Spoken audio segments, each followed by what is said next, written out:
5 brutes had brutally raped a white woman in Central Park. Didn't matter that there was no evidence. It didn't matter that the DNA was not linked to anyone who they saw as a suspect. There was a lot of confusion at that time because you kind of knew that those boys were innocent. We all knew it was false, but we were the ones that went to prison for those crimes. I'm Yusef Salaam, and I'm one of the exonerated 5. My name is Zoboi, and I am the co-author of Punching the Air. Punching the Air is a book based on my life story, the journey that we as young men of color have gone through in America since we came to these shores, slavery continuing by another name. In 1989, I was one of the 5 young men known as the Central Park 5.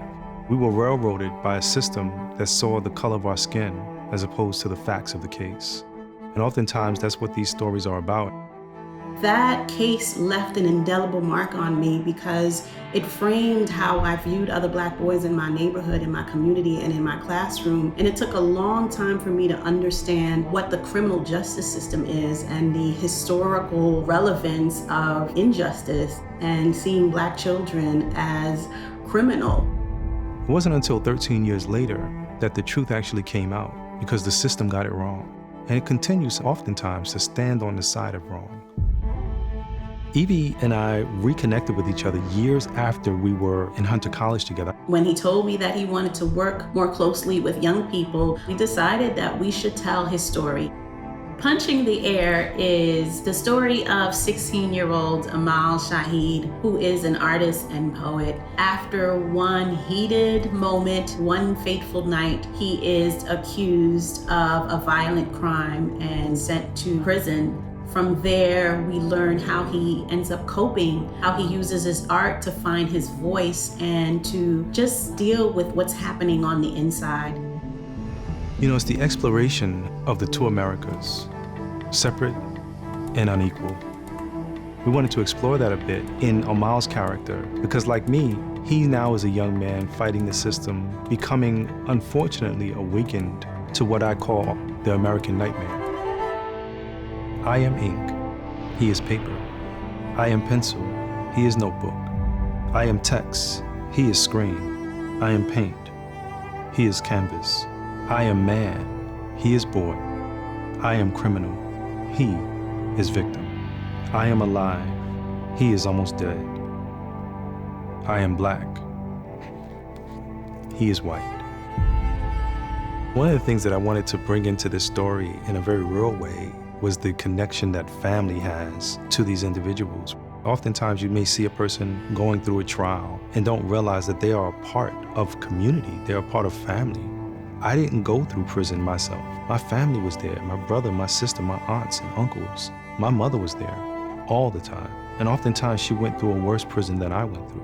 I am a mother of teens, I am a mother of a Black boy. So I understand the vulnerability of children when they make the wrong choice. This is not necessarily a story about a crime, and it's not necessarily just about race. It is about a boy contending with himself and finding hope and healing through his art.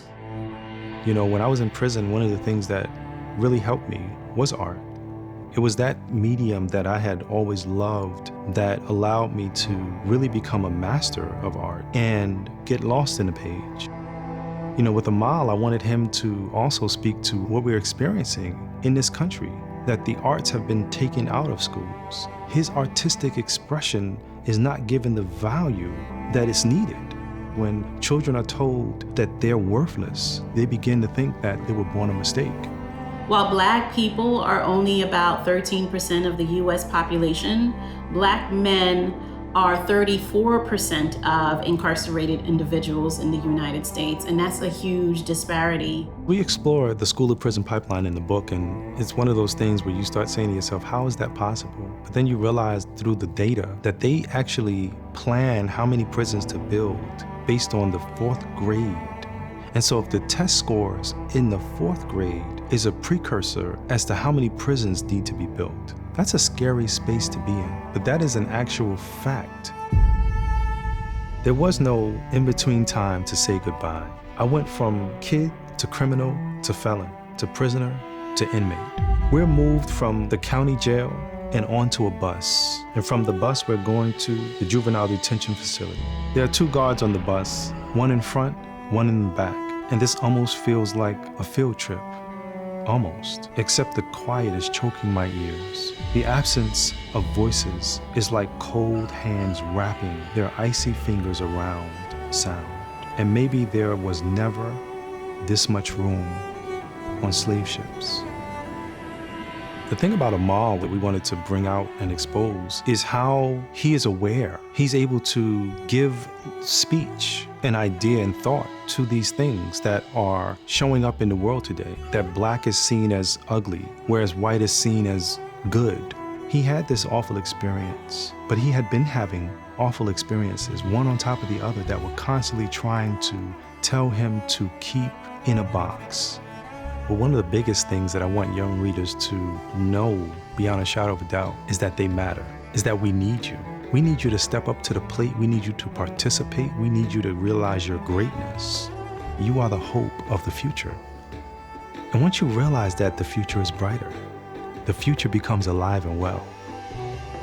One of the greatest feelings of being able to share my story through this character, Amal, it's like a brilliant way to be a gift that keeps on giving, to be able to add to the struggle in a manner that isn't my story, but is the story of others, that gives life to their stories, that gives value to their stories. But also, I think one of the best things about this story is that on the front cover of this book is a teenager, a young person, a child. But then you hear that it's being told through the mind and eyes and the heart of a person who actually survived this tragedy, to lift up and to pull through others who may be going through a struggle, and to give them hope.